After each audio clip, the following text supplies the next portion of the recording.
So look, this is my mum. You can screenshot if you want. About Leah Marskell.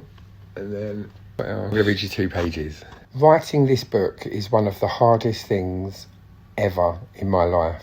The journey is not for the weak. It requires great sacrifice, research, and if I'm truthful, tested every ADHD symptom to the limit.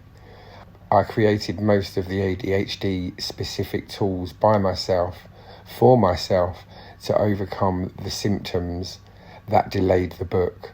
I can only tell my truth and speak from my own experiences. Therefore, I want to clarify I am not an ADHD expert. After 3 years of diagnosis, I'm still learning myself, which highlights the appalling current pathway for diagnosis. As I strive to achieve my dreams, I have had to battle every step of the way to overcome. I can't even read. Well, I don't know what happened there, guys. Emotional dysregulation, live. So it's that word I've had to overcome than I could ever imagined, although I'm not surprised because COVID-19 showed that there is a percentage of people, for whatever reason, do not have the ability to understand or take seriously the things that you cannot see. Education is the key and the only solution to changing the stigma that makes the life of people living with ADHD so much harder. We live in a world where we're encouraged to deal with the root cause of our issues. After a lifetime of working memory issues, being unable to regulate my emotions, time blindness, procrastination, and not having the ability to self-soothe life, because it was unimaginable, every area of my life was significantly impacted and was effectively destroyed. Unfortunately, being diagnosed later in life can cause a lot of pain because it definitely explained a lot of the paths that my life had taken after years of not even being able to explain or justify my own actions. How can you expect somebody else to do so?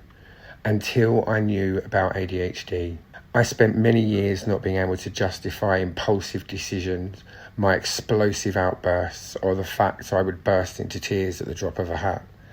I had a whole childhood of being told I was crying like a girl, which... Sorry guys, I don't know what's up with me today. I would burst into tears at the drop of a hat. Not a lot's changed. I had a whole childhood of being told I was crying like a girl, which added to the bullying. It sucks because it led to what has been an incredibly sad life of a man who has tried hard and had no idea his failings were actually symptoms. As groundbreaking as it was to learn all of this, I still have a brain that works almost against me. It still does not change the debilitating feelings that still cloud my life today. So, ADHD is situational. As a single man with no children or responsibilities, my life has been very different from that of somebody who is married and has their own family. I do not think it's any better or worse, but it's simply different. I have had nobody to motivate me or remind me of the positives when I hyper-focus on everything negative. I've had criticism from people, especially people living with ADHD, and always think, if the minorities are bullying each other, what chance do we have against the masses? You're something that you never seen.